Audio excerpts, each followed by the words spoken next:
W zeszłym tygodniu, ciut wcześniej niż wynikałoby to z zapowiedzi, w Google'owym Play Store oraz App Store Apple'a pojawiła się w końcu aplikacja IKEA Tradfree, dzięki której możliwe jest wygodne sterowanie nowymi inteligentnymi żarówkami, o których opowiedzieliśmy trochę przy okazji unboxingu.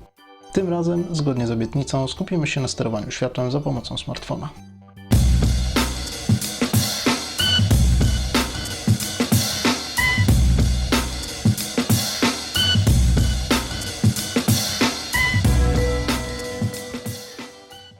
Do działania potrzebujemy oczywiście połączenia z siecią. Bramkę łączymy z routerem za pomocą dołączonego kabla, który w razie potrzeby można zastąpić dowolnym kablem ethernetowym, natomiast smartfon czy też tablet powinien być połączony z tym samym routerem przy pomocy Wi-Fi. Gdy na bramce zaświecą się wszystkie 3 diody, to znak, że jest gotowa do parowania. Przy pierwszym uruchomieniu aplikacja poprosi nas o zeskanowanie QR-kodu znajdującego się na spodzie bramki, jak to było widać w trakcie wstępu. Po zakończeniu parowania aplikacja będzie automatycznie łączyć się z naszą bramką po każdym uruchomieniu, o ile będziemy w zasięgu swojej sieci. Dodawanie kolejnych żarówek jest banalnie proste i apka krok po kroku prowadzi nas przez cały proces. Warto zauważyć, że do ustawień niezbędny jest pilot bezprzewodowy.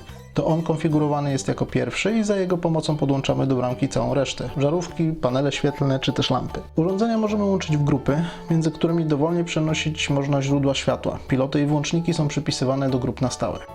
Aplikacja pozwala na sterowanie każdą z żarówek osobno, a dzięki skonfigurowanym grupom bez problemu można zmieniać jednocześnie stan wszystkich świateł w obrębie danej grupy, np. gasząc wszystkie lampy w pokoju czy rozjaśniając wszystkie żarówki w kuchni. Dodatkowo, dzięki smartfonowi możemy ustawić tzw. nastroje, czyli zróżnicowane ustawienia temperatury barwowej i jasności dla poszczególnych żarówek czy lamp. Potem za pomocą jednego kliknięcia przywołujemy zapisany nastrój, zmieniając całkowicie klimat oświetlenia w konkretnym pomieszczeniu. Żaden inteligentny system nie może się także obyć bez harmonogramu pracy. W Tradfree opcja ta nazywa się timerem.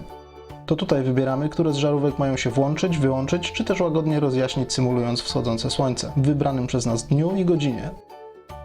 Ustawienie timera może służyć symulowaniu naszej obecności w domu, gdy na przykład wyjedziemy na wakacje.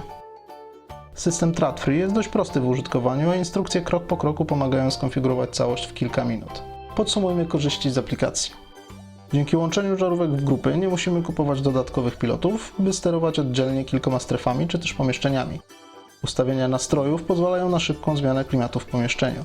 Harmonogram zasymuluje naszą obecność w trakcie wyjazdów, ale także zautomatyzuje oświetlenie w trakcie codziennego użytkowania. Cała konfiguracja zapisana jest na bramce, dzięki czemu nie tracimy jej po wyłączeniu telefonu, a z tych samych ustawień można korzystać na kilku urządzeniach podłączonych do naszej sieci. Jakie są ograniczenia zarówno aplikacji, jak i systemu Tradfree? Stosunkowo mała liczba żarówek obsługiwanych przez naszą bramkę, czyli około 10 sztuk. Konieczność przebywania w zasięgu sieci, w której znajdują się nasze urządzenia. Bramka nie ma wyjścia na świat, nie pomaga połączenie zdalne z naszą siecią. Niektóre opcje w aplikacji mogłyby zostać nieco lepiej rozwiązane, ograniczając np. liczbę kliknięć potrzebnych do zmiany barwy światła, czy ułatwiając edycję grup i podłączonych urządzeń.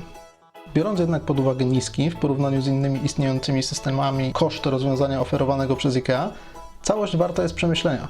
Bardziej zaawansowanym gadżeciarzom może brakować kilku opcji, ale patrząc z drugiej strony, ciężko będzie o produkt łatwiejszy w użyciu.